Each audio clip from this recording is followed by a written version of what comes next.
السلام عليكم ورحمة الله وبركاته، أهلا بكم في فيديو جديد وفيديو جميل يا جماعة. وفي الفيديو بتاعنا النهارده هنشاهد نزال قوي، مباراة قوية بتجمع ما بين ملاكم مغربي ضد ملاكم إفريقي في مباراة قوية ومباراة شرسة. والملاكم المغربي اللي معانا النهارده عادل المزواري. تعالوا بينا مع بعض على طول نخش نشوف أحداث المباراة وإيه اللي هيحصل بالظبط. يلا بينا.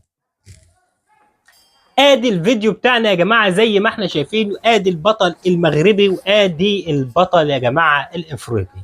طبعا هنا زي ما احنا شايفين يا جماعه البطل المغربي نازل في وش البطل الافريقي وضربات كده وجس نبض من البدايه.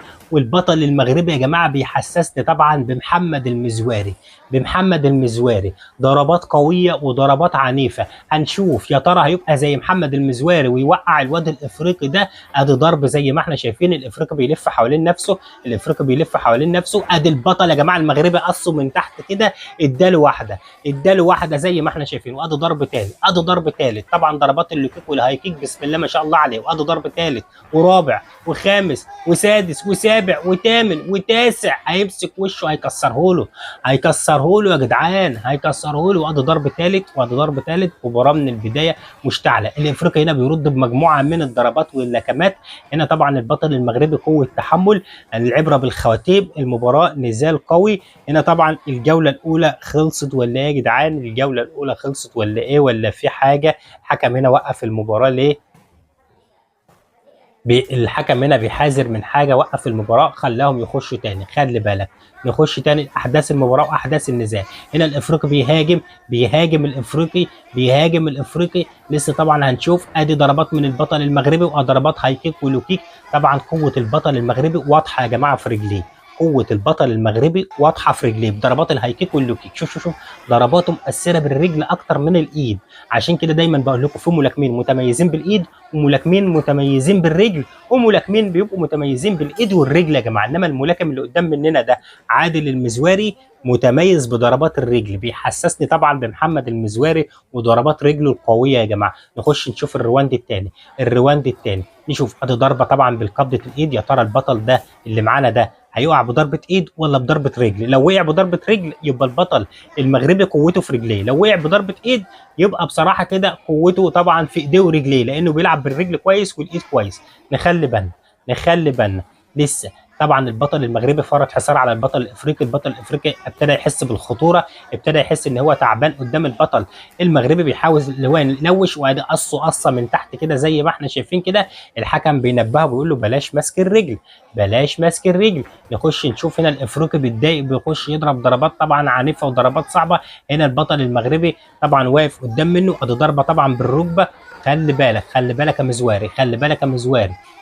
يا مزواري. ادي خلفيه. خلي بالك. وادي ضرب. الحكم بينبهه تاني بيقول له بلاش الماسك. خش يا مزواري. ادي ضربه هاي كيك، ضربه طبعا بالرجل وضربه هاي كيك ثانيه. وادي ضربه ثانيه بالايد هتقع بالايد ولا بالرجل يا افريقي؟ ولا الافريقي اللي هيوقع البطل المغربي؟ ايه اللي هيحصل معانا؟ نخلي بالنا. ادي قصه ثانيه. طبعا الحكم كان بيحذره على اللعبه دي. نخش نشوف ادي ضربه ثانيه من البطل المغربي، ضربه ثالثه، ضربه رابعه. الجوله الثانيه خلصت يا جماعه. نخش نشوف بقى الرواند الثالث. مباراه قويه، مباراه شرسه. الكاميرا فيها بعيده، كنا محتاجين الكاميرا كادر يخش يقرب على الضربات وعلى اللكمات عشان يبقى الصوره اوضح من كده.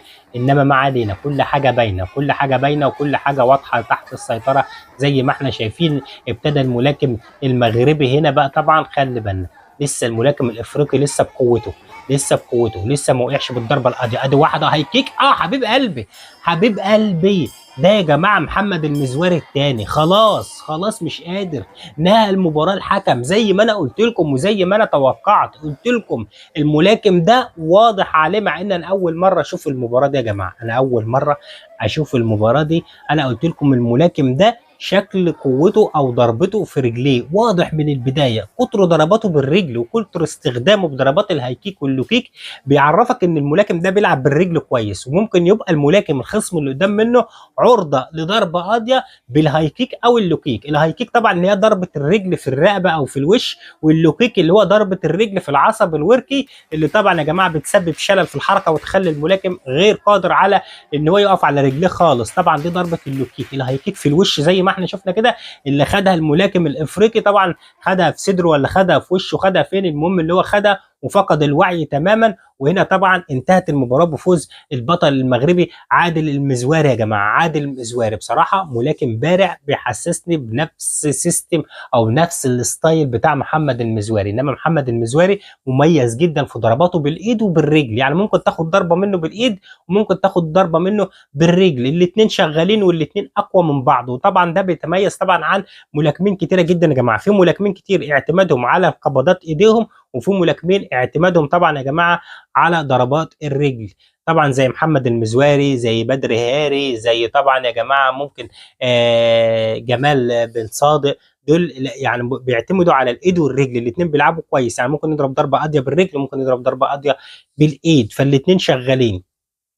في ملاكمين بقى بيعتمدوا على قبضة الايدين بس يا جماعه، زي مثلا ملاكم زي طارق خبابز، زي مثلا اسماعيل الازعر، زي نبيل حريولي، ضرباته كلها بالايد ولكماته سريعه جدا، دايما ضرباته القاضيه كلها بتنتهي بالايد اغلبيتها يعني. زي زكريا زكاري دايما اغلبيه ضرباته برضه بتنتهي بالايد يا جماعه، ضرباته قويه برضه. ففي ملاكمين كتير جدا متميزين ان هم بينهوا الضربه القاضيه بتاعتهم بالايد، اعتمادهم على اللكمات اسرع من الرجل. لكن في ملاكمين بيعتمدوا على الايد والرجل وضرباتهم الاثنين سريعه سواء في الايد او في الرجل، زي الملاكم اللي احنا شفناه عادل المزواري او محمد المزواري او اي ملاكم تاني من اللي بيحب يلعب ضربات طبعا بالرجل. يا جماعه اتمنى طبعا الفيديو ده يكون نال اعجابكم. لو عجبكم الفيديو ما تنسوش لايك الفيديو واشتراك في القناه عشان يوصلكم كل جديد. اشوفكم على خير فيديو جديد، والسلام عليكم ورحمه الله وبركاته. سلام.